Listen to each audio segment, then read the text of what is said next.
This month, October 2022, we're dropping a photo zine and interview with You Won't Red Eye Mob and a Patreon episode with Lex PMS. The You Won't zine is all film photography, featuring AIDS, Too Much, Vane, Ruiner, Abyss, ASO, Bando, and more. The You Won't interview runs 12 pages long, featuring film photos not shown in the zine, as well as a brief history of REM crew. Both the zine and the interview are available via our Patreon and shipped to our Patreon members. The Lex PMS episode is also available on our Patreon. Lex speaks on what her upbringing was like being raised in the Bronx, selling all her belongings and moving abroad, her time spent in Australian jail and what the Australian system was like, her bail conditions, why she started writing graffiti, her artwork, photography, thoughts on life, and more. Members also gain access to our Patreon library with interviews from Lex PMS, Modus, Amuse, Dyke, Acer, Zers, Rebo, Bat, Ola, Sabe, Diego127, Dessa MTA, Wayne 1, Dual Risk, Host 18, Cash 4, XSM, Sake, and less, as well as videos like All We Got Is Us 2, Savvy OTR, and more. Hey, this is Claw Money, and you're listening to Angel and Z, sponsored by Art Primo. What is Art Primo, you ask? How dare you? Art Primo is a graffiti shop that was started by writers for writers in Seattle in 2001, and they have stayed true to their roots for over 20 years, offering everything from caps to inks to paint to refillable mops. They got nibs, they got jibs, they got caps, solid zines, books, and more. And their how-to videos and YouTube channel are legendary. Art Primo strives to keep their prices low and quality high, hand pouring all of their mops and inks in their Seattle warehouse, shipping orders on the same day, and their site is a source of information for all types of writing tools. Tools for what? Tools for the revolution. Stuka Ali is a legend within our scene, having deep roots within skating, graffiti, design, and music. Originally from Brooklyn, Stuka Ali came up going to hardcore punk shows in New York scene, writing graffiti with the BYI crew and skating. He shaped culture in all of these scenes and is a respected designer within streetwear, having played big roles in Phat Farm, Assault Skateboards, Alphanumeric, Shoyoroll, DC Shoes, and more. He's currently undergoing treatment for colon cancer. His friends have put together a GoFundMe to help him with medical bills and living expenses. The link to it is in this episode's description. When we met him, he was nothing but kind to us. He welcomed us into his home without knowing us, gave us all gifts, and told us to come back anytime. Our culture is about knowing our history and giving back to those who made our scenes what they are today. Please, if you have the means, donate and share the GoFundMe page. Enjoy the episode, and peace to everybody. All right, I think everything's recording. Everything's good. Bro, thank you so much for coming on the show and allowing us into your crib. Thanks for coming. Thanks for having me. Should I be looking in frame or It doesn't matter. Okay, whatever you want. It doesn't matter. I get real like. Yeah. No, it doesn't matter. Dope.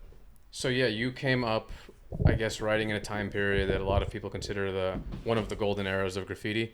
When people talk about that time period, they talk about it with a lot of respect, and it's just like a historical time period. So what was it like for you when you got into graffiti? How'd you get into it, and what was that era like? So we moved from Amherst, to Brooklyn, New York, Cobble Hill, Borum Hill, in 77. And so driving from the woods, literally like into Brooklyn, like half of it looked like Dresden after World War II because there was like whole blocks burned out, but like graffiti everywhere. And I was like, whoa, this is insane. And my mom is an art historian. And so she, and her degrees are in art history and art education. So she was actually really instrumental in pointing graffiti out to me. And I remember there was a Futura piece. So she was working in the mat, and it was like at some schoolyard on the Upper East Side. But she saw that it was like different enough because he had like a super abstract style comparatively. And I remember her like showing it to me one day. Neither of us knew it was Futura. I didn't really realize it was Futura until I was in my 20s and be like, oh, look, that's Futura. But then it's kind of like a rite of passage. Like pretty much every dude I knew in my neighborhood wrote graffiti to a degree. So like my first tag was Czar, CZAR, and then I wrote text, TEXT. Then I wrote relax, and that's like when I really started becoming serious about writing graph. It was also interesting because I'm dyslexic, and so I had horrible handwriting before I started writing graffiti, and so developing a hand style was like actually really instrumental in me concentrating on handwriting. And like now I have like nice handwriting because I wrote graffiti, because you had to have a nice hand style and you'd spend hours and hours and hours. It's kind of like a self-imposed discipline, not kind of, but is. So I ended up hanging out with like my partner in crime at the time, Stanley Lambert, who wrote -2, and also wrote UB40. One of my mentors is Too Smart, X-Men. And then Blake Leatham, Keo, was kind of like a neighborhood bully. Like he lived on the opposite side of the block. Like I was on Bergen between Bond and Evans, and he was on Dean between Bond and Evans. But definitely like instrumental in developing hand style. And then I met Chino, and I bombed with like -2, Chino, Ray, Wolf, even though Wolf lived in Lower East Side or in the Village. And a bunch of dudes I went to high school with. Like I went to high school with a lot of the FC guys, like West and Brew, or West and Zulu. Sorry, Brew went to art and design. Risk FC went to LaGuardia. Moore FC went to LaGuardia. I was never in FC, but like I was around a lot of those dudes. Mm-hmm. So were you doing trains? Were you doing streets? Like what time frame was this? Both. So 80, like really freshman year, so 84 is when I started bombing trains. Mostly ink. There was an ink, like a really notoriously famous ink spot in my neighborhood called Samuel Underberg. It was a supermarket supply store, and they had a whole section with like price marking ink. So like purple ink, red ink, blue, green, black. You would do insides? Yeah, and they also have brown. So we would like go rack a bottle of ink, dilute it a little bit, make mops, and just go kill insides, mostly at Kingston. So 2s and 5s. Yeah, it's like we were saying, before we started recording. It's so funny being on the West Coast right now and like talking about like local New York, Brooklyn, like graffiti and writers and stuff like that.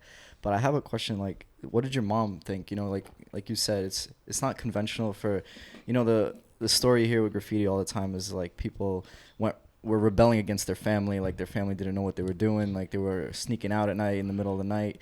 But your mom, it seems like she was kind of supportive. Did she know the extent of what like graffiti was, or who graffiti writers were, or like what they even do? Yes and no. I think there was a part where she was like if I was writing in a black book and doing pieces, and I'd show her like outlines and stuff, and Sharpie markers or Sharpie tags in a book, like, which she was less impressed with, like very obviously, but like the fact that I was hyped on them, she was, like she's a supportive mom, and the fact that there was like a self-developmental space that I was excited about, she backed. But when I started so I had a loft bed. When I started taking mop tags inside my closet or like on the furniture in my room or under my bed, like she was like, yo, like you gotta chill. Like this is not cool, because it's not, she's like, if this was your money, I wouldn't care. But like I spend my money to like coming home and like your jacket's covered in price marking ink. She was like, nah, that's not cool. And I never really I got bagged, but I never really got arrested. I always got like a kick in the ass, like, get out of here, kid. Like, so I think like had I been getting arrested, she'd have been real bummed. But I think it was the damage to material goods that had been financed by her that was bumming her out more than anything, if that makes sense. So what was like during that time period? Was there an active vandal squad in the trains? Oh, yeah. How was it sneaking into the yards? Was it just? I know that before, like I heard that they didn't even have a fence. Like you could just kind of walk in. It was super easy before they really started ramping it up. I didn't hit a lot of yards. I was mostly like a layup kid, like a catwalk kid. And even then, like 2s and 5s were like all white. So you could like essentially do bubbles with a mop.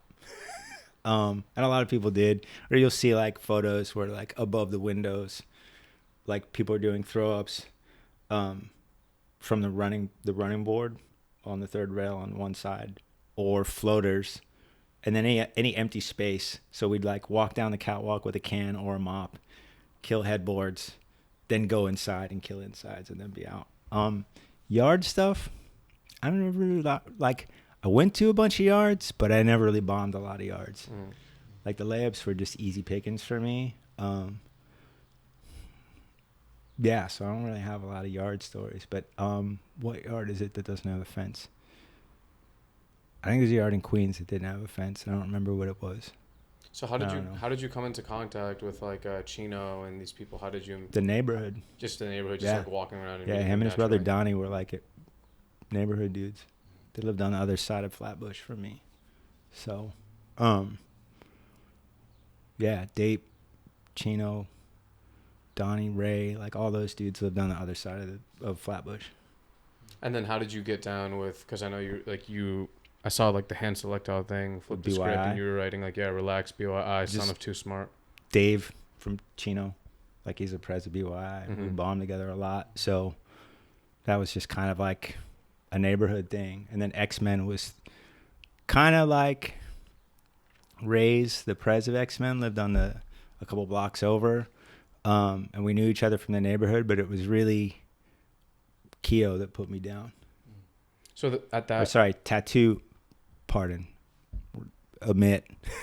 Tattoo is the pres of X-Men. Ray's was like VP. Sorry, Tattoo.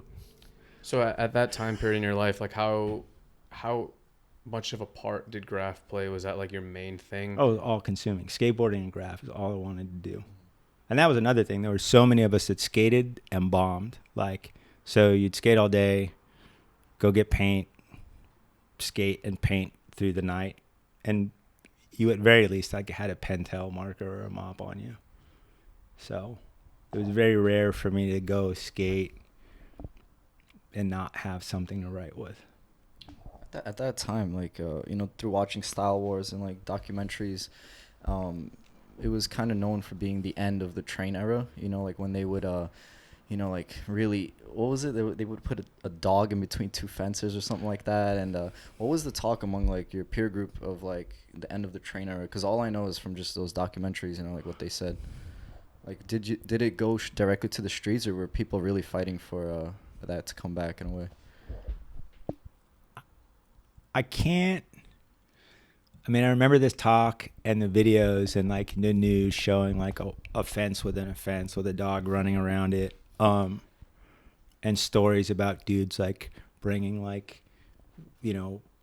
bolt cutters and a stake, and like all these like weird urban, I don't know how true they were. Sleeping pills in the stake. Right. I'm sure some of them are absolutely true. And I'm sure like some have just turned into these like urban myths. Again, I wasn't much of a yard kid. But there was definitely like, I forgot the train. I forgot what line it was, but they were like silvers and they had something like some coating that like paint would just kind of run off. Like you could just wipe it off. And I think at that point, people just started to kind of be like, and there were already kids like killing streets. Like toward the end of me writing graffiti, or not the end, but like me being active, it was like the beginning of like the JAs of the world, who from day one, like I was like, it was like overnight watching that go down, like, and just feeling, whoa, this dude's everywhere. Him, Med was another person that killed streets. Like MedStar, like TVT? Yeah. Mirage with the feet. was up everywhere. Chino. There was a kid named Roach who killed trains but was up on the street a lot. And I'm sure there's going to be a lot of writers who are like, what about so-and-so? I've been in California for 22 years, guys. Oh, man. What's dude's name? TK. Dude, why can't I remember the dude's name? I don't remember, but there's a bunch of dudes that like were really like aggressively killing streets, all boroughs, all neighborhoods. Would you see like Jaws and Easy? Thank you. That's who I was like. Oh, really? Like, that's who I was trying to like. Jaws and Easy everywhere, fucking everywhere. Like in the weirdest neighborhoods, like from like really nice neighborhoods, like to like weird industrial areas. You know, like before Red Hook was like the Red Hook of today, like it was just industrial. Like, and killing industrial areas was like kind of what everybody did because it was easy because nobody was going to be around. But like fucking everywhere. Jaws and Easy were like there. So for you, graph and skateboarding, was that kind of before like designing clothes? Was that before like hardcore punk, or was it all kind of like the same spark of an interest? Graph, skateboarding, hardcore punk, and hip hop were all kind of like simultaneous for me. Yeah, they were all like discovered within a year of each other. And my introduction to skateboarding was through a couple friends, Paul Middleman, Alistair McKevitt, and this punk cat named Jake Burlingham from Boston, like hardcore kid. And my mom had rented this house in Fire Island, like a little back house, our friend's back house. And they all skated. And then Jake would let me use his board and we'd all skate together. Like we'd, trade off. And at the end of the summer, he's like, I can't leave you my board, but I can give you these. And he gave me like a bunch of Thrashers and Transworlds and a bunch of like mixtapes and skate rock tapes that he had made. And a VHS tape of this movie called Skater Dater from the 60s. And that was like, there was another compilation called Rockabilly Psychosis and the Garage Disease, which is still from age 14 to now. It's like one of my favorite compilations. But that's how I discovered like the Cramps and Hazel Adkins and I forgot the Phantom. Like there's a bunch of really cool stuff on that comp that I still really dig. And growing up in hip hop, like watching hip hop, it was everywhere. Like it was the energy of the streets. Hip hop and punk rock, people say they started in the same year. Like, again, it's like when you say a hard thing like that, people are like, ugh. So like 77 is the year that they both started technically. Excuse me, I had a burp.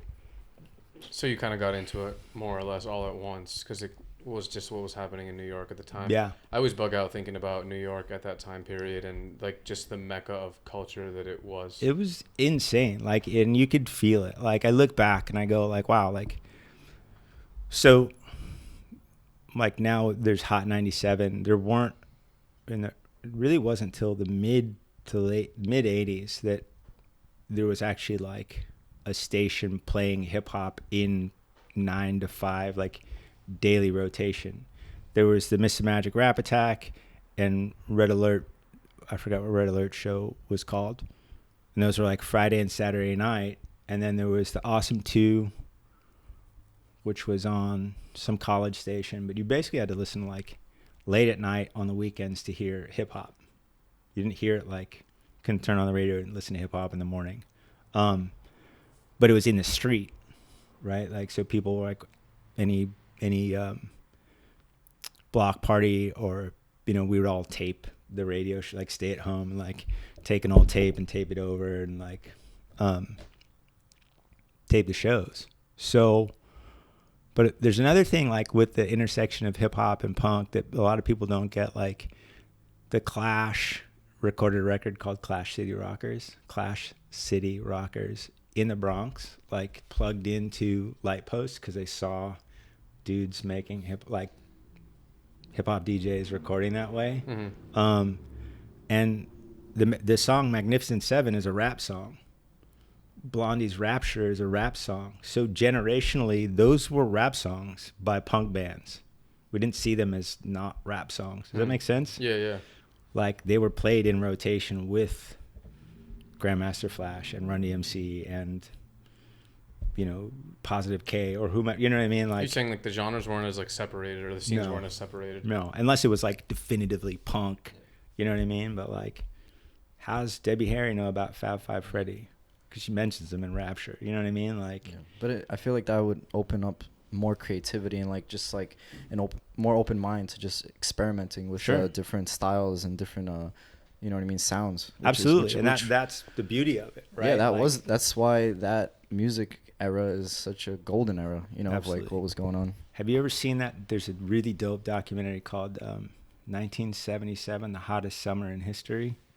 It's on YouTube. I'll send it to both of you. It's really dope. It talks about like the genesis of a whole bunch of stuff, like house music, hip hop, punk, and then a bunch of other significant things that happened in New York during that period of time. It's really, really dope. And it talks about the cross sections, or the intersections rather. And also like what was interesting about that era is that it was also like kind of neighborhoods, you know, like every neighborhood had its own kind of genre and like Yeah. what it was doing, because like I'm from Bensonhurst and like Right. that the house music and all that like disco stuff is so funny. It's a big that deal. it has like its own kind of you know, network.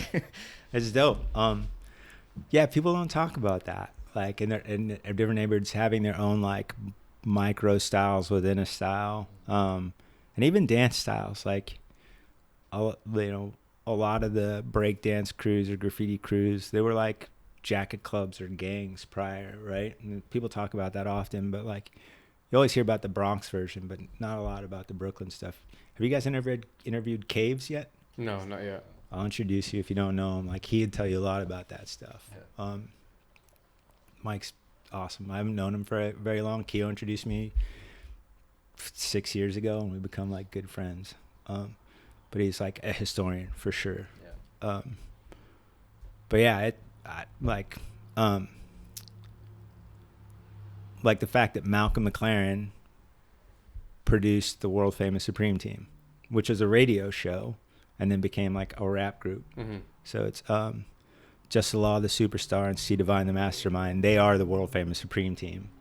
But that Duck Rock album is a Malcolm McLaren record, but it's really a world famous Supreme Team record. And Malcolm McLaren invented the Sex Pistols. Like, he was the executive producer and manager of the Sex Pistols, and his wife was Vivienne Westwood. So You he's were like also- punk rock royalty. You were like also into, you know, you'd go to CBGBs, you would see a bunch of bands there. You were talking about how you love the Cro-Mags. You'd see Gorilla Biscuits. You were making like a bunch of flyers. You were like straight edge and stuff. So how was that? How was CBGBs and the hardcore punk scene back then? Was it intertwined in graffiti and skateboarding culture as much as it was like kind of shown to be? Or Yeah, I think so. I absolutely think so. Again, like most of the cats that I grew up with either wrote graffiti, skateboarded, or were in bands or into the scene, or all of the above. So there were dudes that like were into hardcore and wrote graph, or dudes that were into skateboarding and wrote graph, or dudes that skateboarded and were into hardcore. But there was this like hard triangulation of the three. And to the same point, like all the kids that I knew that were into hardcore were also into hip hop. And I think it just was a cultural thing in New York at the time. There wasn't this, they might have dressed in giant air quotes like hardcore kids, but even that's like Champion sweatshirt and Delta Force, or, you know, or Ewings, or nobody really wore Air Force Ones in the hardcore scene then, but like Adidas Top 10s. People were wearing Nikes, Air Force 2s more than Air Force 1s. Mostly Delta Force, a lot of Delta Force. That was like a big thing. And Dunks. Isn't there a picture of Purcell and Dunks? I think so. Anyway. But yeah, Champion hoodie was like a multicultural garment. You can see it in like all the flyers, Right, like the like- Gorilla yeah, Biscuits. and it's like wearing the Champion it's a hoodie. uniform. Yeah. but it's also like a big hip hop staple. So You can see it in the flyers too. You can see the take from everything. Those old flyers are so good. It's, combat pants, like either cut off or full, a hoodie, an Ivy League baseball cap, and whatever Nike high tops or Adidas high tops, like big chunky ones, or New Balance high tops too. But that was it. That was the uniform. When did you start stepping away from graffiti and taking a step away from bombing trains or doing streets and doing all that?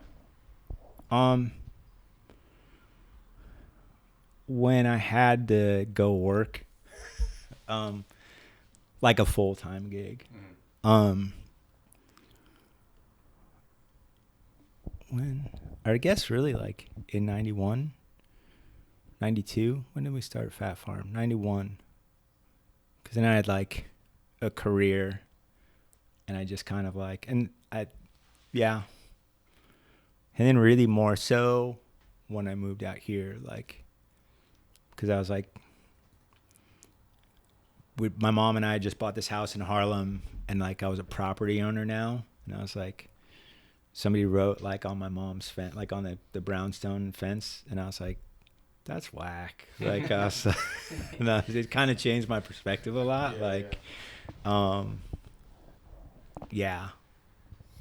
That's so funny. Like, it just reminds me of a story of my friend. He's a graffiti writer, and like someone caught a tag in his elevator, and he like went upstairs, got like alcohol and scrubbing pads. He's like, "Yo, what are they doing? Why are they writing?" I'm like, "Dude, you fucking like destroy the city." Like, totally. There's like a real like kind of like almost outer body, like, whoa, dude, like that's fucked up. And then I was like, I don't want to do that. That's a shitty feeling.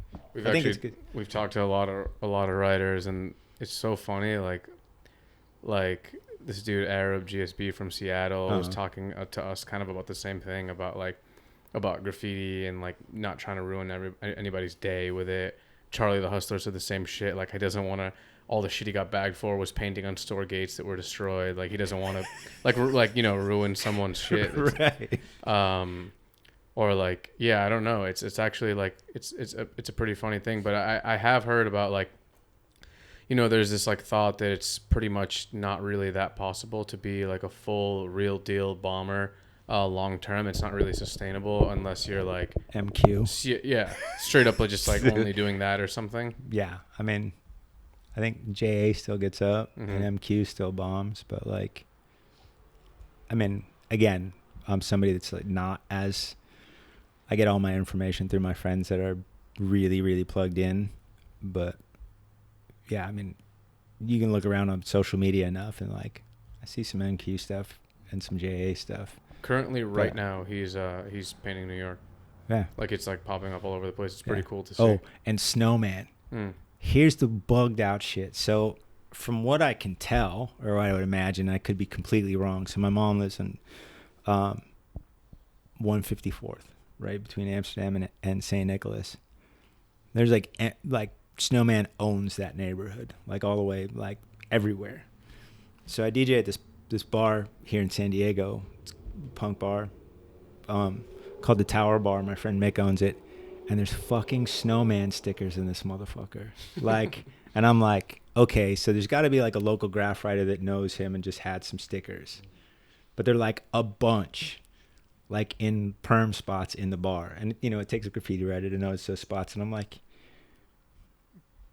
would somebody that just got some stickers from him put them in like perm spots? You know what I mean? Like, it just made me think, like, I was like, I don't know, dude. You know what I mean? Like, I'm a fan, but I'm just like, it's just one of those weird like graffiti things where you're like, word, like San Diego?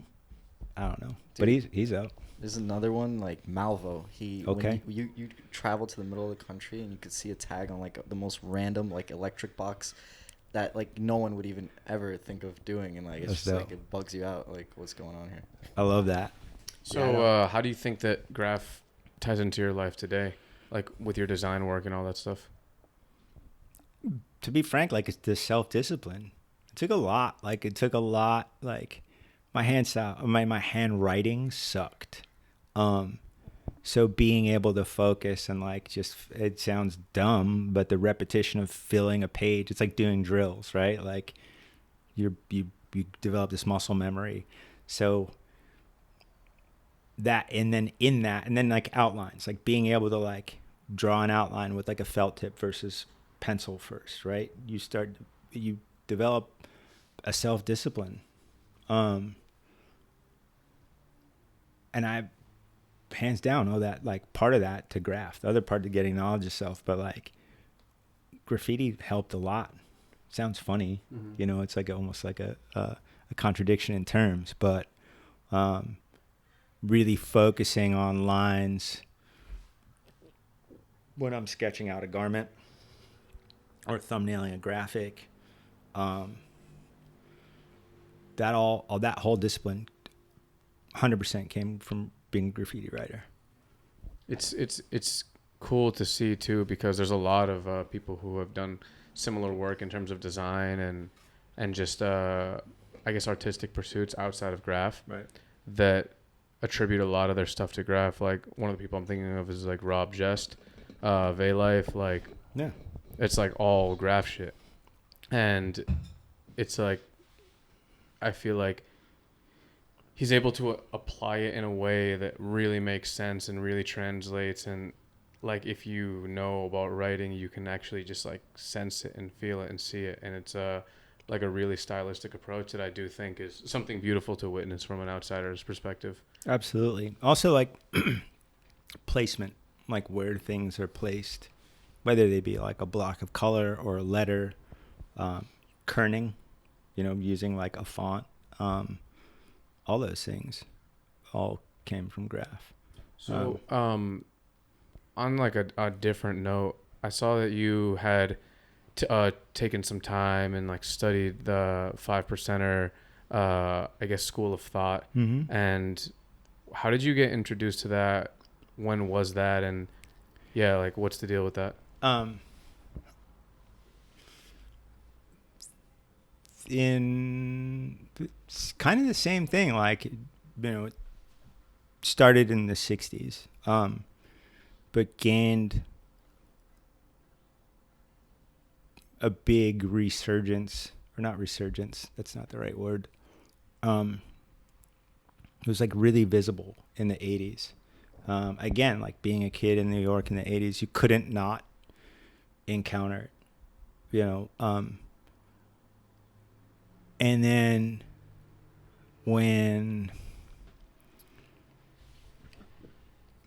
so first Kane and then Rakim, Positive K, listening to the world famous Supreme Team on the radio. I was always like, why do they, you know, do the knowledge? Like, I was like, what are they, you know, like, people greeting themselves with like peace, you know, as a salutation. A lot of like slang, well, what are considered slang terms, but are day-to-day vernacular for the gods. Like, you know, word is bond, meaning my word is my bond. Meaning like, if you don't mean it, don't say it, right? Like, or so it goes, have you not heard that your word shall be bond regardless to whom or what? Yes, my word is my bond and my bond is my life, and I'll give my life before my word shall fail, right? So like, your word has weight, it has meaning, and don't be wasteful or like be mindful with the things that you say, right? That makes sense. So I was like real curious about that, and I was like, you know, what's going on here? And then was it Brand Nubian? I guess Brand Nubian came out in like 89, could be wrong, 90, 89, and then Woo, and then I was like really curious, and then my friend Ricardo,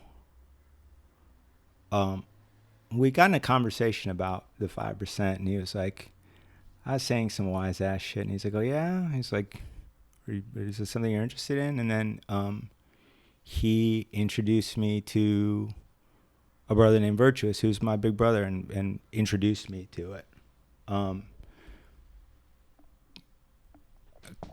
It's not a religion, contrary to popular belief, because there's a beginning, or it's a bunch of people that left a religion or I shouldn't say a bunch of people. But definitely like a way of life or a school of thought based on self-accountability and the fact that like nothing happens for no reason, if that makes sense. And being a righteous human being, like being mindful,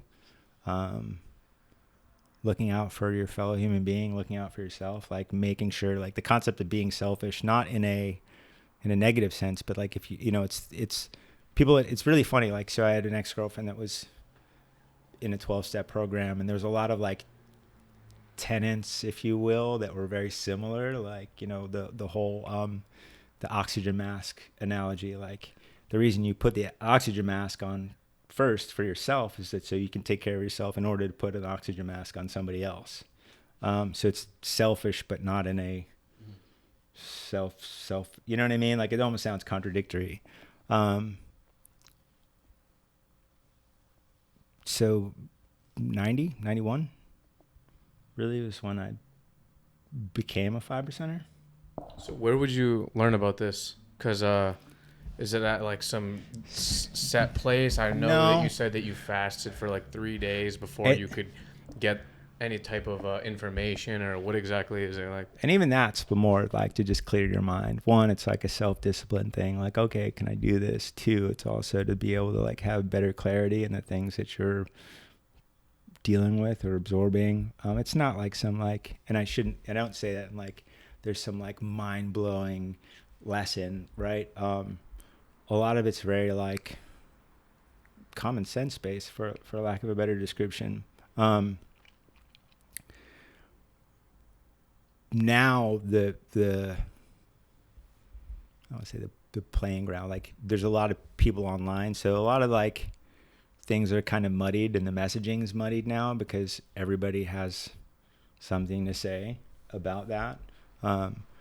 The way I was taught was that it's like a person to person thing, and people have to put in the work to get the reward, right? Like, so I got 3 lessons at a time. So we got mathematics and alphabets, so I had to fast. Then I got mathematics and alphabets. I had to be able to quote those before I got my first 3 lessons.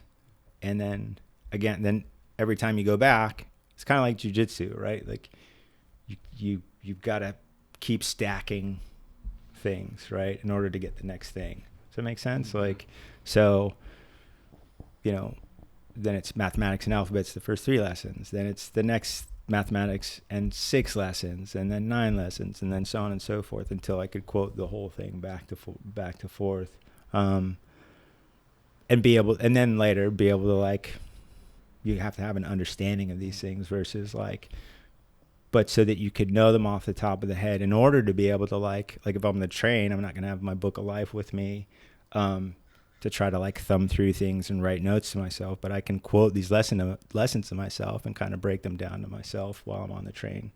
I hope I'm doing somewhat of a good job in describing the things or answering the question. So how would you would like seek out a teacher, or you would go to like I don't know, kind of like a teacher. Yeah. That's interesting. So what made you choose, like, let's, for example, this path instead of, you know, there's similar paths of similar mindsets, like, let's say, Hinduism or Buddhism or, like, you know, different so-called religions.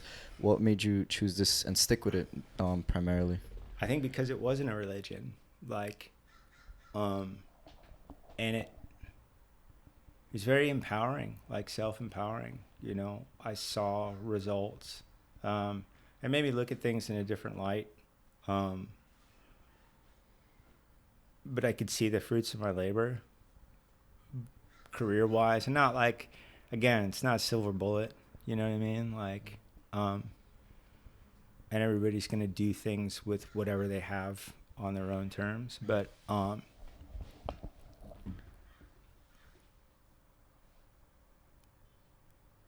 I was doing more things for myself and my career, and even my relationship with my mom got way better just because I respected her more, because I respected myself more. You know what I mean?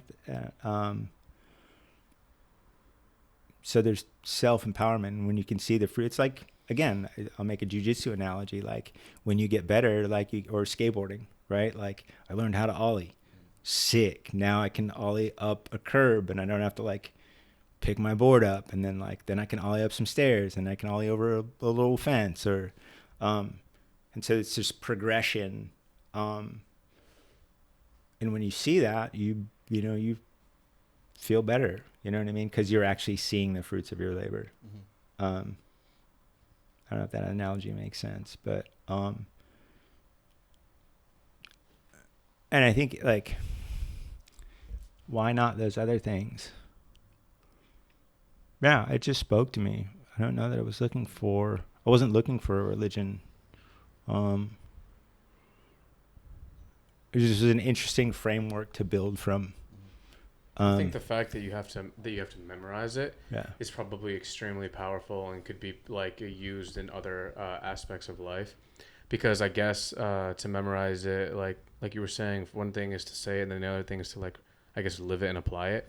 But by memorizing it and essentially saying it over and over, you're almost like you're literally chanting a mantra to yourself. Absolutely. So, like, even if you don't fully live that, like, by forcibly saying it every day and repeating it, like, that brings things to life. And, like, it's like auto-suggestion or self-talk, and then you find yourself in a situation where maybe you'd otherwise do something else, but you remember that you literally you can't, like, say something out loud so many times and not have that have some sort of effect. Absolutely. Another thing that we were taught too is and it's funny, again, like I know I talked about it on Talib's thing, like there's so many things that we find in contemporary, like, health spaces, and like you were talking about, like, they become mantras, right?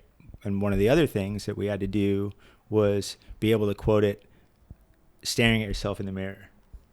Do you have to look at yourself in the mirror while you say this? Yeah.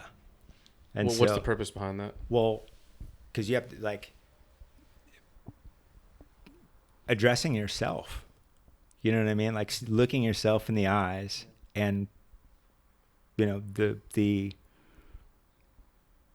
I don't remember what the term you use, self-talk, okay, right? Yeah. Like, it's not just talking to yourself. Now you're actually, like, looking at yourself, speaking to yourself. And it's like, you should try it sometime. It's a trip. I've actually done it before. Right. But, like, so speaking to yourself, staring in the mirror, like, and I've done it, like, as definitely talked to myself drunk in the mirror a couple of times too, but, like, being, like, you know, quoting 120 lessons in the mirror is a really powerful thing, and getting, and then that, and also developing habit, right? So this is a lengthy process. It's not like a short thing. And then doing that every day, where it becomes like second nature, or first nature, if you will, right? Just that, having those tools already, and that, you know, now we find all these things, and people are like, oh yeah, like developing good habits, and like my eating changed. I was able to fast 3 days out of every month. That was kind of like a general practice. So saying no to a lot of things became very easy. And it wasn't like I didn't need to change my peer group. I changed a bunch of my peer group because my interests changed. And I was really into, like, bettering myself. It wasn't this, like, oh, you're not good enough. And, like, it's like a lot of the homies that were, like, just drinking 40s every night and, like, going to the club every night. Like, I was kind of like, I'm not getting, like, I'll go out Friday night or Saturday night. Like, it wasn't like I wasn't going out, but, like, it just wasn't as interesting to me. Well, that's actually, like, I wanted to, like, get healthy. Yeah, exactly. Yeah. And that wasn't that, like, yeah, I don't. Was that something that kind of puts you at odds with your, I guess, for lack of a better term, past peer group? Because essentially, like, you know, hardcore punk scene, you're out, like, it's nighttime, there's loud music, it's essentially like you're kind of partying. Even if you're straight edge, like, you're kind of partying. Skateboarding or graffiti, it comes with, like, another aspect of life. Whereas, like, if you're staring at yourself in the mirror, like saying things over and over, and then fasting for 3 days, it's a whole different thing. It's like, I planned my fast this weekend, you know, like, probably not going to make it to the tunnel. You know what I mean? Like, and there were a couple times where I was like, let me push it and see if I can go out. Like, and I'd just like, I feel like I'm going to pass out and just jump on the train and bounce. But, like, even that experiment is interesting, right? Because you're testing yourself, you're pushing yourself into these new spaces that like, I'm exhausted. I've been drinking water for 2 days. I'm on my second day. The day after tomorrow, I can eat again. Well, 3 days is crazy. Yeah. So like, but to being 21 and experimenting in these spaces was like, in retrospect, I'm like, this stuff like Hauerman talks about now. You know what I mean? Like, So like we were saying about, or Huberman, excuse me, pardon. But go ahead. no, I was just gonna say, with like manifestation and like once you change your way of life, and you said like you kind of slowly drifted away from that peer group of like skateboarding, hardcore, and everything. Did you develop like a different peer group of like-minded individuals? Did that kind of drift? For sure. And then the interesting thing about that is that there were, so in that, right? So I didn't like stop listening to hardcore. I didn't go to shows as much, but like the funny thing is that there's friends from the straight edge space that you end up like reconvening with because they've left certain spaces, right? Like becoming straight edge alone, you leave a bunch of your peer group, right? Like they're still your friends, but like how many times we're like, oh, you fucking pussy, like you don't drink anymore, like try to pass you the blunt, like keep pushing it in your face, and you're like, no man, I'm trying to hang out, like I'm good. And then it just doesn't come, it's not funny anymore, right? So you kind of just leave. You're like, like I love to hang out with you guys, but I don't, it gets boring, right? But similarly, so a bunch of those people that are on like a similar path, maybe using or belonging to a different school of thought, you end up like reconvening and exchanging ideas, which is also really interesting, right? Like from skateboarding space, like a bunch of my buddies, I don't do yoga. I've never done yoga, but I find it fascinating. And at 52 next month, I'll probably start trying to do some yoga at some point in the near future. But like friends that, from skateboarding that became yogis, or from hardcore that became yogis, like, and having conversations about health with them. Now there's this like, you know what I mean? Like, and I'm not like the most fit dude ever. Don't like trust. I don't try to like but it's always been an interesting topic for me and something that I've always like messed with. If that makes sense. I mean, I feel like it's an interesting thing, and I honestly, like, in a weird way, I feel like skating, graph, all this stuff, I feel like it has a lot of parallels to shit like yogis and fasting in a wicked weird way, because I kind of think that in a way, not even like in a way, like if you're fasting for 3 days and you're staring yourself in the mirror like right, making auto suggestions, one, you're kind of like during that time period like away from society. You're almost like living a sense of like an extremist path, because like compared to the rest of society, like you are an extremist, like you're doing, and like I feel like with graph and like it's also kind of looked at as like you're like well, if you're like a yogi and you're focused on like opening up your whatever, like your bloodstream, like making everything more clear, and right, real yogis have to do with like styles of meditation and shit like that. Like that's not like that's like some shit that I feel like someone who writes graph like later on would be hyped on. Yeah. Oh, for sure. Or someone who's into hardcore or something. That's why mad of the OG hardcore dudes do get into that shit. Even like the kind of bonehead dudes, like, it's fucked up to say, but like get into like lifting. Mm-hmm. You know what I mean? Like health is like kind of like, or you just become like a full meathead, but like part of the deal is kind of being healthy, with whichever path down that road or descriptive you take. You know what I mean? Yeah, Because some people it's like raw meat, or some people it's meat, and some people it's veganism or vegetarianism or what have you, right? Like, and everybody's got their own definition, but the end goal of being a healthier person is, kind of across the board, if that makes sense. No, yeah, definitely. But even like the self-discipline of like a Jaws and an Easy. It's crazy like self-discipline. That's like, people don't get, like, some people will call it fanaticism. I don't know that it's fanaticism. I mean, there's definitely like maybe a little bit OCD, but like it's like you said, it's extremist to a degree, but there's a huge self-discipline to that. No, absolutely. You have crazy drive. and ridiculous situational awareness. Yeah, and it's so interesting how some would say, since there's not such a financial gain from, let's say, graffiti, they would be like, why would you waste your time every single night? Why would you lose your job, essentially, which is a financial gain, like a realistic one?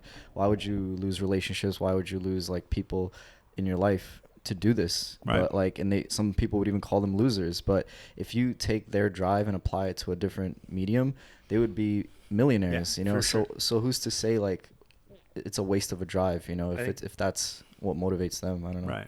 That's like an uncle, a 5% used to say, it's all good. And I'd be like, meaning like, it's all good. Kind of like, the one man's trash is another man's treasure, but like, it's all relative. It's the thing about health. Like, I'm a vegetarian, but there's people I know that like preach, meat is the way. And that's their way, and it's good. Like, it's good for you. You know what I mean? Like, it's not my space to say that's not my way.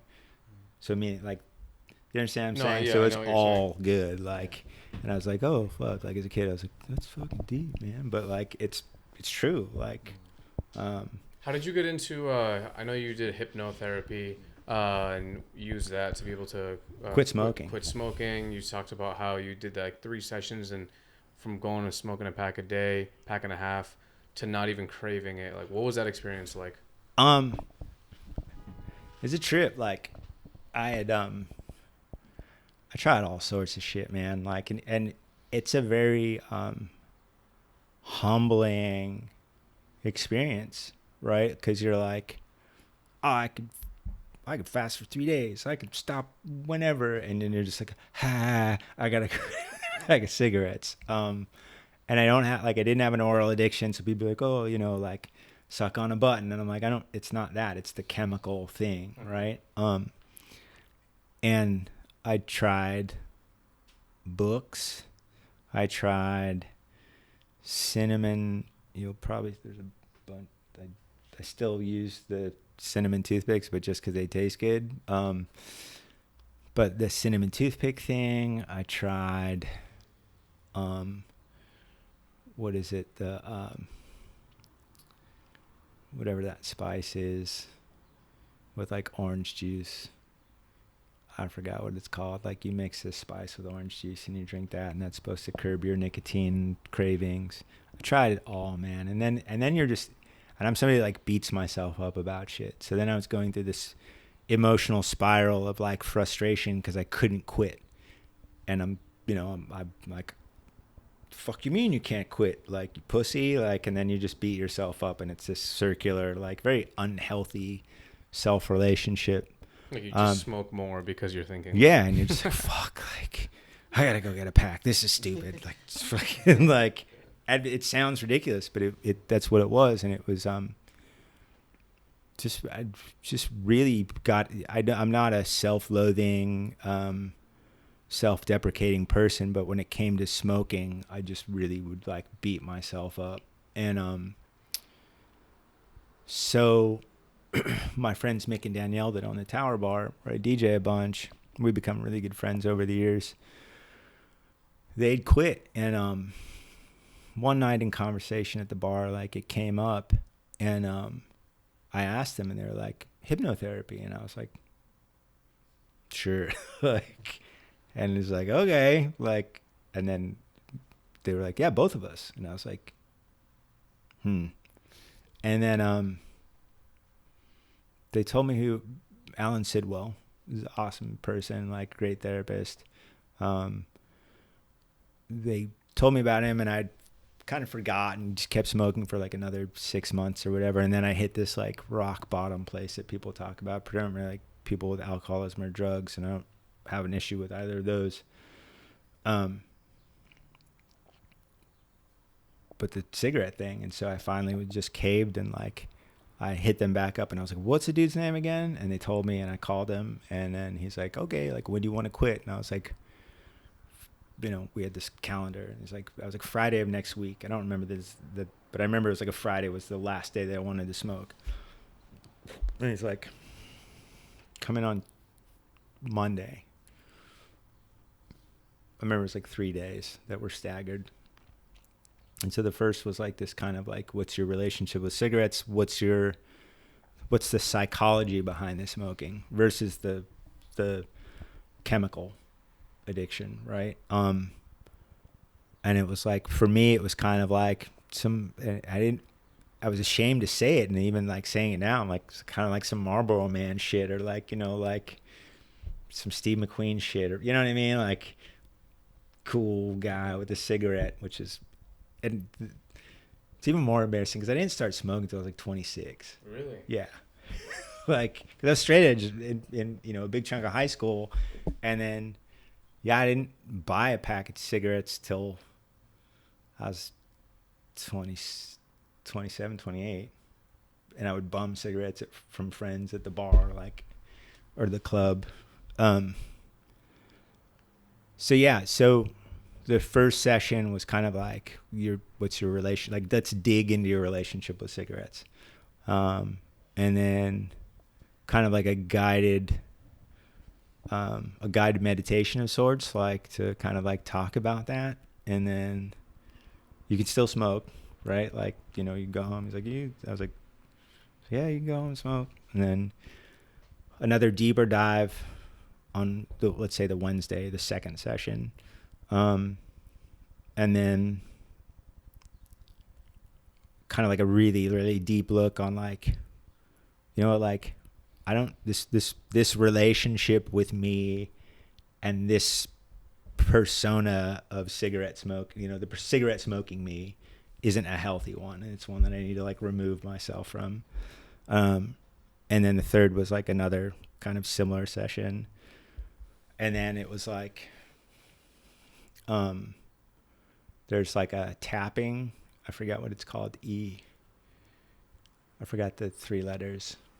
But so it's kind of like a tapping thing to kind of like ease tension. And then he's like, you know, work out a lot because you're gonna start gaining weight because nicotine is it inhibits hunger, or something in cigarettes, and it inhibits hunger. And again, like people like to nitpick what people say, but something in cigarettes inhibits hunger. And so you're probably going to gain a lot of weight fast. And that's when I got like super into like just calisthenics stuff. Not super into, but for an older dude, like, yeah. And I haven't smoked a cigarette in 4 years. So it was literally just them like speaking to you and then you speaking back so that you'd understand the psychology behind it. Because I was thinking some like they're waving some shit in front of your eyeballs. No, even during the hypnosis. So there's like a thing where you go, you know, under in big air quotes. But I was lucid. Like I remember, you know, like, because you're answering questions. Like, and I remember most of the questions and most of the conversation and most of the like the dive, if you will. So I was under and definitely like in a different state, but it wasn't like a pendulum. It was kind of like close your eyes, breathe deep. Just kind of a countdown, kind of a walk through, you know, like imagine yourself going down a spiral staircase and accessing spaces and times and sort of kind of like guiding you to like unlock yourself. Mm-hmm. Does that make sense? Yeah, that's pretty interesting. It was dope. And then since then you just haven't had not one. I've had 2 very high stress situations where I could feel there was this coping mechanism trying to like kind of like be like, oh, you got to go to the store and get a pack of cigarettes, and then you're like, I don't want to go back there because it's a shitty existence. Like, it was really like, you know, and I have friends that smoke and like, it's not that bad. Like, and I'm like, again, it's all good. Like, for you, it's fine, but for me, I was like really bummed on myself. No, that's amazing, honestly. So yeah, I'm an advocate. Like, I'm not a pro. I'm not a hypnotherapist, but like, this shit's worked for me. So yeah, no, that's amazing, and congrats to that, because thank you. It's, I don't know, I feel like people don't really not congratulate, but they don't really reward themselves, I guess, for like man. quitting these things, because they're pretty serious, you know, like even like coffee addictions, like little things that people, if it's not heroin, a lot of people think it's just not that serious, you know what I mean? So it's pretty sick that not only did you quit through just something that, you know, you didn't have to find a different medium, like you didn't have to find like a different thing to substitute that. Right. Yeah. It's so a conversation with yourself, or a series of conversations with yourself. Mhm. And I know it's a very simplified version, and I don't mean to like take anything away from it, you know, because it's or from the practice, but like there's a simplified version, or you know, I'm grateful. It was dope, you know, and then, you know, other things like, you know, you know, I talked about in the Talib thing, like I get in my own way often, you know, like I'll self-sabotage here and there. And it's something I've worked through, again, like through having knowledge of self and through graffiti and other self-disciplines, like, but it still creeps out every now and then, and I'll like fuck some shit up for myself. How did you get into, sorry to change the topic. No, you're good. How did you get into jiu-jitsu? I heard you say something about Aikido, and also from there, just like your relationship with Shoyoroll. So when I was a kid, when we first moved to New York, one of my best friends, Arlen Smith, his dad taught at New York Aikikai. And he and his dad are pretty much who got me into like Aikido and comic books, because his dad was a big comic book nerd. So like Saturdays or Sunday? Saturday mornings, we would go to like New York Aikikai. They also taught Tai Chi there, which are both very like, depending on who you talk to, very passive arts. So we took Aikido, and then we would go get Chinese food, and then we would go up to Forbidden Planet and get comic books and just kind of go back to his house and draw and nerd out and read comics. But I did that for a few years, and then when I got knowledge of self, we started doing Kun Tao, because one of my uncles taught Kun Tao, which is a Philippine martial art, which is kind of 50% Kung Fu, 50% karate, which sounds strange. But also, I shouldn't say 50%. So Arnis, so some people call it Kun Tao Arnis, but so stick fighting, and anything you should be able to do with a stick, you should be able to do with your hands. So sticks are an extension of your hands. So we trained that for years in the early 90s. And then I moved out here, and I stopped doing any martial arts. And I wasn't, even with that, I won't say that I was a serious martial artist. I won't try to like paint that picture. There were things that I did and enjoyed, but I wasn't trying to compete. I was just like, oh, it's good. It's healthy. It feels good. It's fun. I'm learning things. I also, as a kid, skateboarding was my introduction to my physicality and self-awareness physically, right? Like I sucked as an athlete. I liked lacrosse. I really wanted to play lacrosse, but there was no place to play it in the city proper.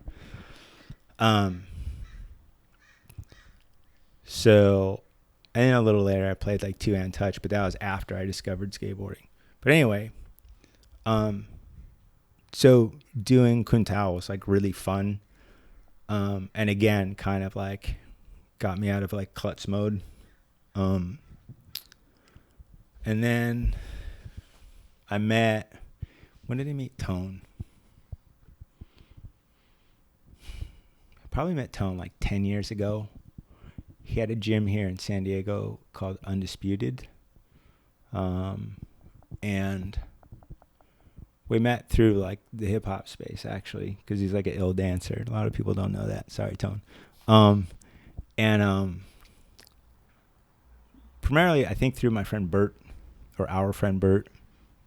And then he moved to England, and he still runs Shoyoroll for UK. He and his business partner out there, but him and his wife moved back, and I ran into him at a brewery. I was with my friend Gregoire and his wife, and Tone ended up like being out there, and he's like, "Hey, what's up?" And then he's like, what are you doing for work right now? And I don't remember what I was doing at the time. I think I was just consulting. And we exchanged numbers again, and then he was like, have you heard of Shoyoroll? And I was like, yeah, absolutely. Sorry. And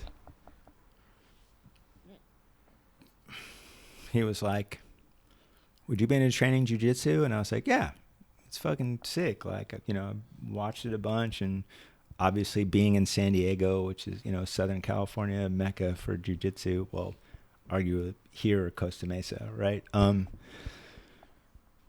then he was like, what do you think about working for Shoyoroll? And I was like, that'd be really exciting. I think it's fascinating. And for me, one of the things that was super cool about the idea is, one, I get to learn, like, actually, like, really spend a bunch of time doing a martial art and doing jiu-jitsu, as opposed to just, like, because I, like, when I worked for Dub, I snowboarded all the time. Like, I was like, I can't work for Shoyoroll and not do jiu-jitsu. Mm-hmm.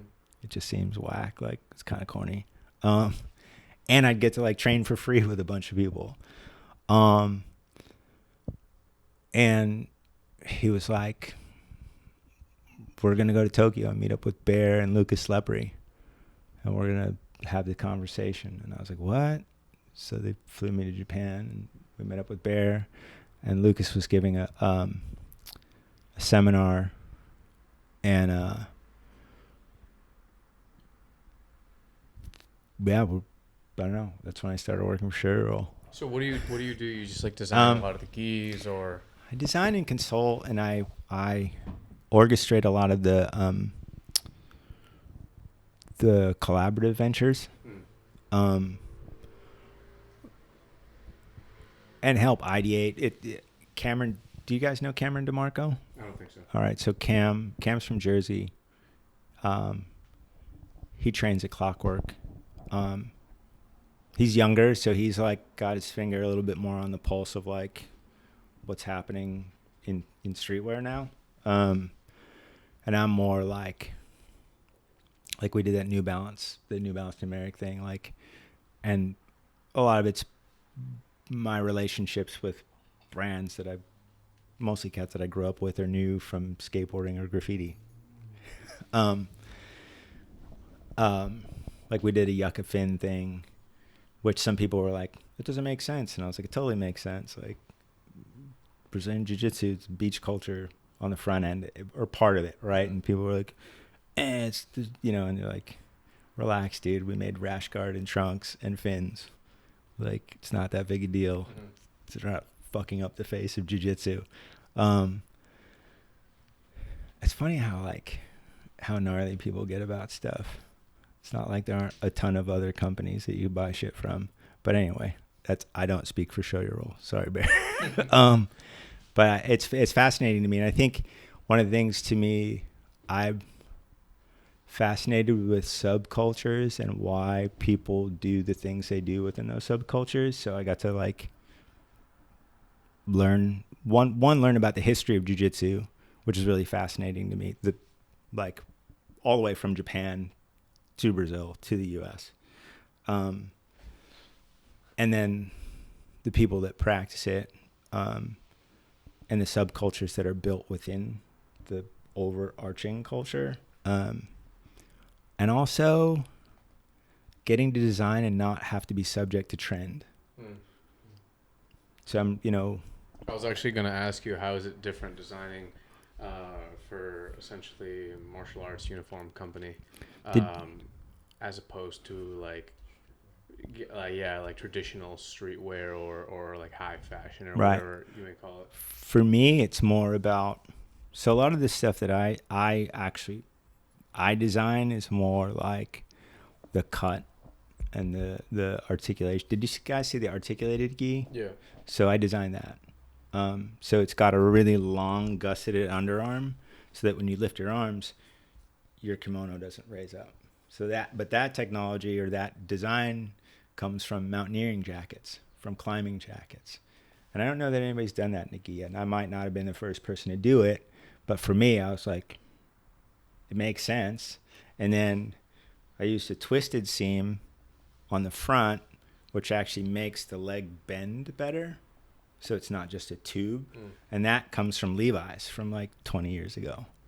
So just tinkering with like how things fit versus like only embellishing things, right? Because it's pajama wrestling. You know what I mean? Like there's not a lot. Like there's a lot you can do, but there's not a lot you can do. A lot of it has to do with detail that right. maybe not everyone will even notice, even if they own the gi, you know? Sure. Never mind see just a photo of it. Right. So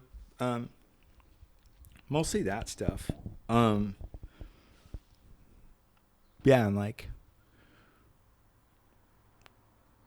you know, talking about like different weights of fabric and pearl weave, or, you know, there's a million different kinds of ripstops and weights of ripstops and fabric content. There's a lot of like cotton nylon ripstops or cotton ripstops or poly cotton ripstops. You know, people really like the ripstop gis just because they call them travel gis because they're lighter than like a pearl weave gi. And messing with that part of the space, the construction is like really interesting to me. Because again, like, and I don't mean to like, it's pajama wrestling. It's like a white set of pajamas. Not only you do like brown or, you know, royal blue or navy blue or white or black, but like there's not a lot of color variation.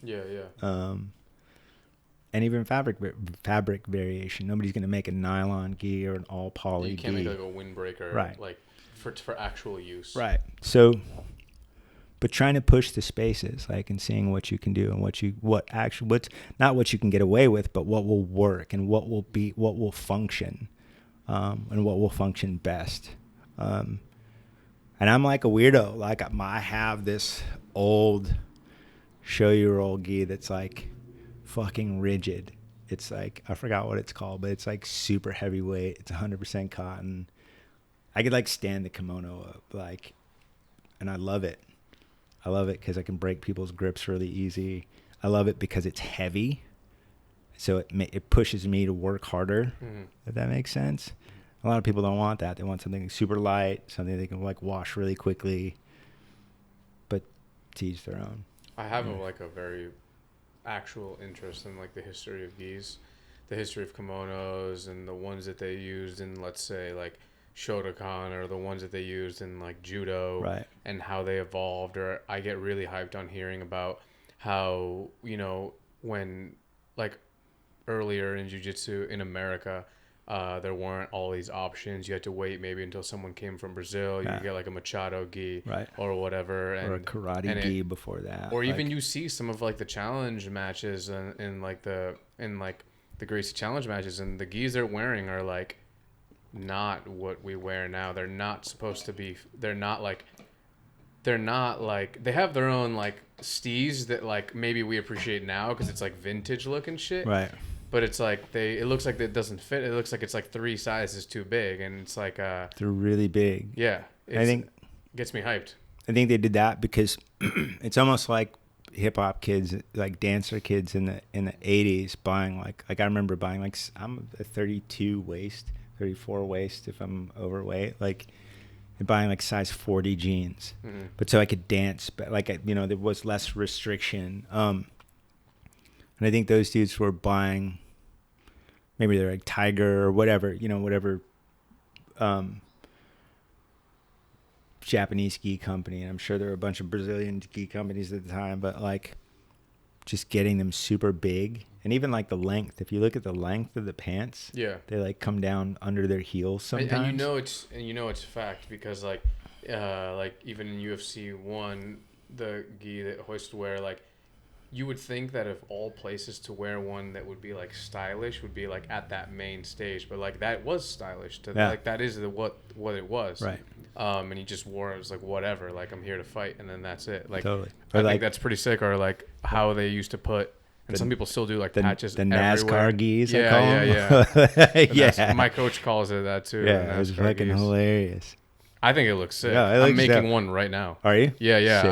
I'll show you it after. I have a gi again. Like I told myself I wasn't gonna use any other gi except this one that I have until I get a blue belt. Like you were only gonna wear one gi ever? Mhm. That's sick. Until I get a blue belt. Yeah. I'll show it to you. But even that I like customized, like, but I have this other one that like I have a bunch of patches, and they're like favorite, like there's a Devo patch and a Guitar Wolf patch and a Chromax patch and like just a bunch of like bands like, and it'll be like my band gi. Yeah. And there's another one, there's a Guitar Wolf graphic where they have like, there's like this ninja symbol. What's actually this thing, but it's forms like a wolf head. And I want to make a patch of that and put it on a gi because I think that's really funny. I mean, it only makes sense that there's like these advancements in like, let's say, styles and fabrics and like fits, the way it fits and everything, because you know, like with modern technology, you can do these things, you know. Sure. And like also jiu-jitsu is something that's gaining so much friction that it only makes sense that people experiment with different advancements in like you know, what we wear and stuff like that. So it totally makes sense. I mean, them wearing like oversized gis to be more mobile makes a bunch of sense. The other end is like, if you look at old judo gis, which in theory should be jiu-jitsu gis, right? Because the argument of the term, right? Where like the sleeves are really short, the pants are really short. Oh yeah, that's right. Even though they're wide, like the pants are really short. Yeah, and even the sleeve like comes up to here, where from a Western sensibility, that might look like it's too small, and your perception might be like, oh, and I could be way off base, but like there might be a perception that like, oh, this person's too poor to get a gi that fits them, when in actuality that's the proper fitting for that style, right? But yeah, it's a trip. It's a trip watching even like judo gis evolve, right? I don't know. I like judo gis, like contemporary judo gis. Yeah, I'm like kind of like want to get one now after this conversation and just train jiu-jitsu in it. I'll show you. We make a bunch. So we do, I think, the last Hodger gi has what we call a judo skirt on it. It's just that heavyweight crosshatch at the, you know, under the chest. And then Lucas's last gi has, again, in giant air quotes because everybody likes to nitpick things, what we internally call the judo skirt. And then that thing I have, I don't remember the name because it's really old. I dig it. I don't know. I'm weird like that. But I also am not sick of jiu-jitsu yet. So what other things are you working on in terms of design and stuff? Is it just Shoyoroll? Is that your main thing? Shoyoroll's like my 9 to 5. I have a dream of starting an outdoor brand. So I'm working on an outdoor brand. Meaning like hiking and just like the next Arc'teryx. Yeah, cool. That's a passion, like designing technical outerwear is a passion of mine. And when I moved to California, I didn't move to California to work for DC. I moved to California to work for Dub and Drawers, which were part of the parent company of DC. And Drawers was around before DC. Some people say that DC stands for Drawers Clothing. But I was designing snow stuff. And then even with Alphanumeric, the thing I was passionate about the most was designing outerwear. And again, it's another thing where I don't have to, the problem solving of design is how to make a better product versus how to make something that can be in trend. Does that make sense? Yeah, so I'm burnout. I'm burnout with like trying to keep up with the Joneses. If I'm going to keep up with the Joneses, it's going to be a technology race versus a trend race. I'm more excited about that. That's something I feel like I'd be more proud of. I feel like there's a lot of room to do that in like outdoors clothing. Sure. So that, and then my buddy Len Higa and I I'm building a deck.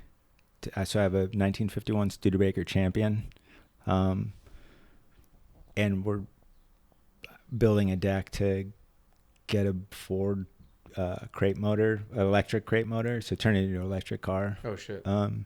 That's really fascinating to me. Earth ships and passive home stuff is really like building a self-sustaining home. I think That's what you want to do with this? Not with this. I would move back east probably. I'd probably go up to like New Hampshire or Maine or something. It's called a passive home? Yeah. So basically you dig into, well, so there's parts of the technology. So earth ships are mostly like in arid areas, started in New Mexico. But basically you're using the earth to cool it and the sun to heat it. So in theory, what I would do is like you dig into the side of a hill or dig into the ground.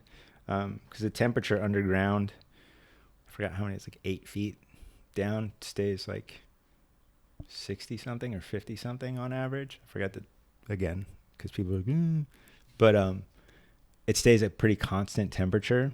So if your house is at that level, right, it's going to stay at this temperature. But then if you have a series of south-facing windows, the sun will heat it on its own. So you don't need AC. It just kind of creates its own. And then there's like vents. You basically pump tubes into the earth.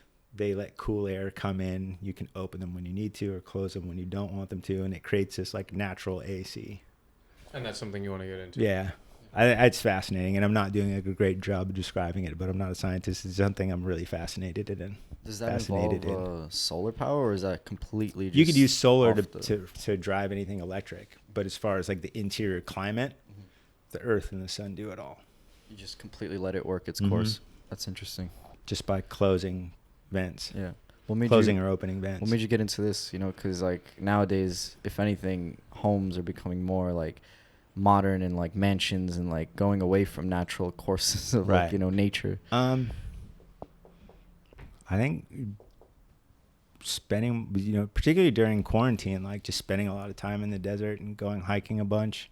And then just not wanting, like, especially with what we're dealing with now, not wanting to contribute to that, you know, like air conditioning units contribute a lot to like global warming, which is a weird irony. Yeah, they like they release some like crazy shit. Yeah, it's called like CFCs or something like that. I don't remember what they're called, but like I'm like, like so if I could live in a house that stays like really comfortable all year round without AC and without like having to live on the grid, and letting the solar power the house, so I'm not grid reliant, and it's not.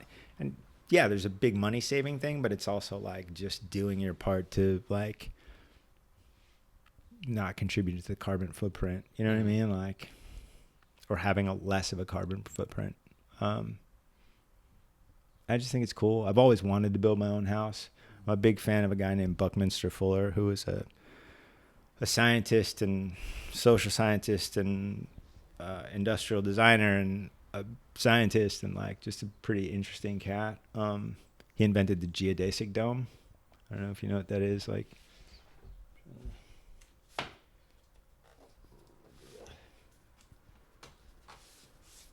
so that's a geodesic dome. Okay. You've seen those things before, I've seen it, yeah. Yeah.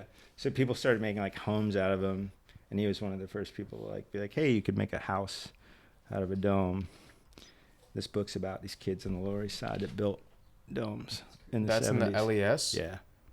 What? Yeah. So why Like is it day, like when in it the was 70s. buildings. Yeah. That's crazy. Yeah. So what is its functionality from just living in like a cardboard box essentially? So a geodesic dome is just really strong and very easy to build. What's the material that's usually used? Depends. Usually there's like a metal frame, and then some people use wood on the panels. People have used fiberglass. People have used metal. Some people build wood frames with wood panels. There's people that build metal frames with cloth coverings, but just the structure. It's the framework that makes it really strong. And I just, as a kid, you just kind of like nerd out on stuff. And then I worked with a guy named Bill Laswell doing music, and he bought me this book as like a birthday present one year. Buckminster Fuller's Critical Path, excuse me. And just was like, okay. He's like, this is the dude, man. And I was like, all right, sick. Like, and then just perpetual rabbit hole. Mm-hmm. So one of the things he wanted to do in the 40s maybe was for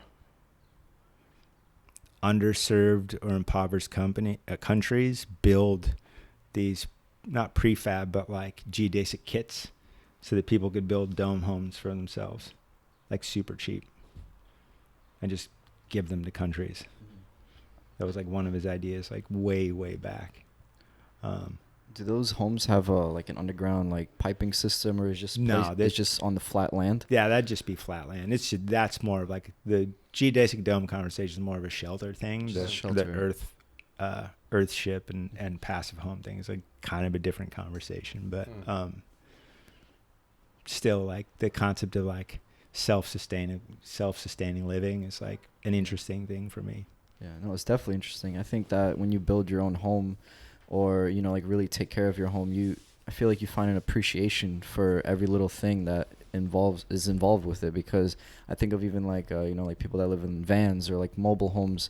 I feel like every little object you have in there has a purpose, and you like really care for what you have. You know what I mean? Right. And we live in a society essentially where we're so oversaturated with like accessibility to like whatever we want at all times. You could order like 30 coffee makers on Amazon and have them tomorrow, and like you might not even appreciate one of them, Sure. But if you have one and it has purpose in the home, or even like a simple like cabinet, or like any little thing, I feel like it triggers a part of the human nature to just really use everything to its full potential. So absolutely, I think that's what that involves in my opinion. So. Agreed. Like my mom and I, when we moved to New York, like we didn't have any money. Like she was living on a grant, we were on welfare, and like, but her dad was a carpenter, so she's like she's super resourceful. So we like not renovated, but like partially renovated a couple of the homes we lived in even before we bought a house. So like,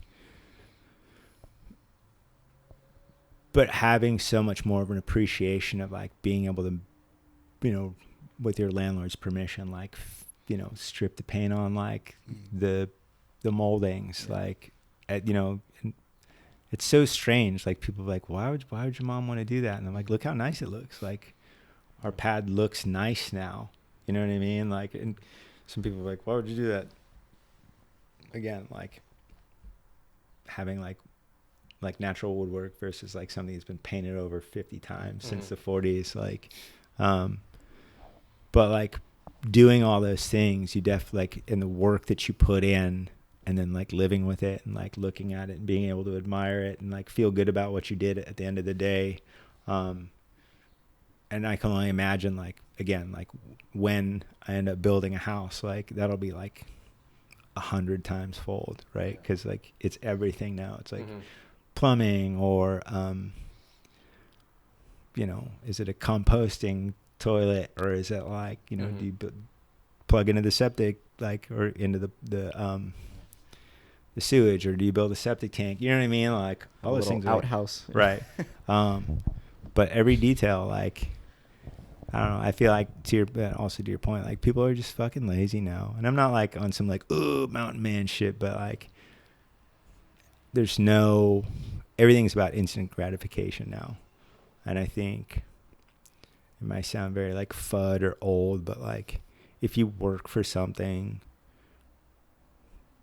you feel good about it. You know what I mean? Like, I don't mean like some like 9 to 5 like thing, and some people do, like, but like if you work hard at making something for yourself, like you fucking feel good about it. It's a simple human nature thing. Absolutely. It's not like, I'm not like, your corporate job. Like, it's more like, hey, I made a thing. I made a house. I made a cabinet. I refinished a table in my house, and I get to eat at it every night. You know what I mean? Like that feeling. Well, yo, thank you for speaking on the show. And Thanks for having me. Thank you for the contributions you've made to a bunch of the stuff that is important to us and important to the listeners, and just like the different scenes that you've been a part of growing up. So thank you. Rad. Man, thank you Peace. so much, and I hope this outerwear brand comes in full effect, and can't wait to see what happens, dude. Thanks. Yeah, I and- appreciate it. You guys will be the first to know, or some of the first to know. Sick, man. Sick, man. It's And good called- luck with the homes. Yeah. Thank you. I appreciate that. It's a long time coming still, but yeah. Peace, guys. Thank you. Yeah, man. Thanks Thank for you. coming to the house. For sure. Peace. Peace.